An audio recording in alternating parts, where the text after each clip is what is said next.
Hello, outside audience. It's early in the morning and you're lugging a heavy rubber hose all over your crispy dead lawn.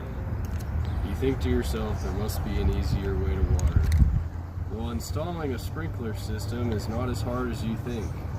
There are many ways to install an underground sprinkler system to water your lawn, but if you follow these steps, the install will go very smoothly. To install your fancy new sprinkler system, you're going to need all kinds of tools.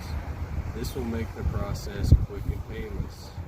If you count laborers, or peons as we call them in the business, as tools, you will most likely need them depending on the size of the area you are installing.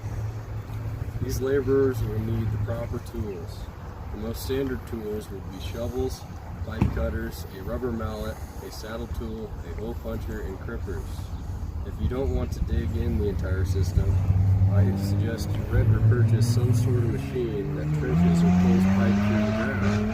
This type of machine must have the ability to dig or pull pipe through the ground. This device makes pulling the pipe through the ground very easy.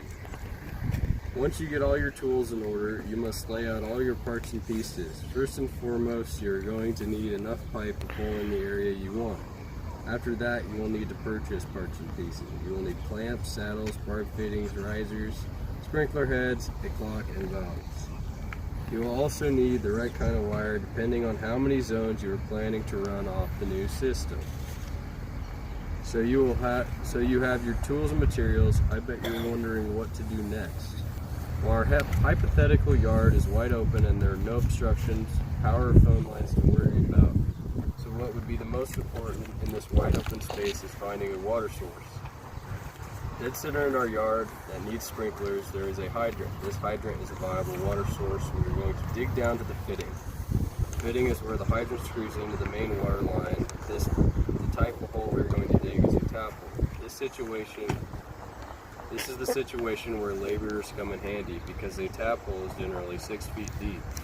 It must also be big enough so that a man can fit inside and build in a fitting. Occasionally, the hydrant is deleted. The main line is routed up from the new valve into a valve box where the sprinkler system is going to be controlled. Once the tap hole is dug, it is a good time to pull your sprinkler lines. In my humble opinion, 1-inch black poly pipe is the best for pulling in a sprinkler system. Prior to pulling it, it's best to have the yard measured and flagged out so you know where each sprinkler head is going to be placed. Before installing your sprinkler system, I would investigate the operations of your machine you are going to use. Once you have a solid understanding of the machine's operation, connect your 1-inch pipe to the puller. Pull in all your zones and the connections that tee into those zones.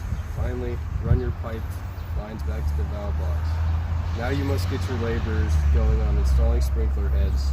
To install a head on the line, you must first dig a small round hole. The depth of the hole varies depending on how deep the line was pulled. A head on the line will require a saddle. A saddle allows you to put a head anywhere on the line if it's not at the end. With a saddle, you will use your saddle tool. This allows you to tighten the saddle so you get a good seal. Once the saddle is secured, you will cut a hole with your hole punch. Putting the head on is simple. You will use a riser and cut it down depending on the depth of the hole. Heads on the end of the lines are installed with a similar process, but you use a different method of connecting to the pipe. In this situation, you would use an indel. You pound the indel into the pipe and clamp it on. Again, you use the riser depending on the required height. Our pipe and sprinkler are in, so now we must worry about valves and wiring. We are going to build our valves so that the backside connects to the main that we tapped into. Previously, the direction of flow is marked on every valve, making it easy to determine what side to place where. The number of zones you pulled help determine how many valves you will require. Once your valves are installed and connected to the corresponding zones, you must wire them to your clock. The clock is what is going to be used to control your new system. Let's say we have 4 valves. You're going to need a roll of 4 conductor. This wire is going to have to be pulled and connected to wherever you are mounting your clock. With our 4 wires, you will have you're going to have 5 wires. A common colored wires corresponding to whichever slot you choose in the clock. The valves will be wired to a colored wire and the common.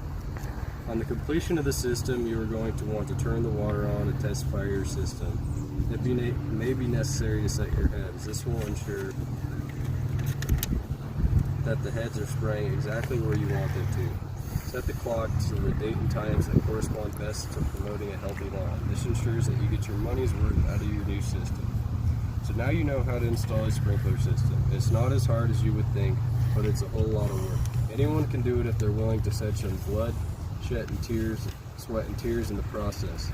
Sprinklers are a good option for those who don't want to drag a hose around the yard. If you want to install them, go for it.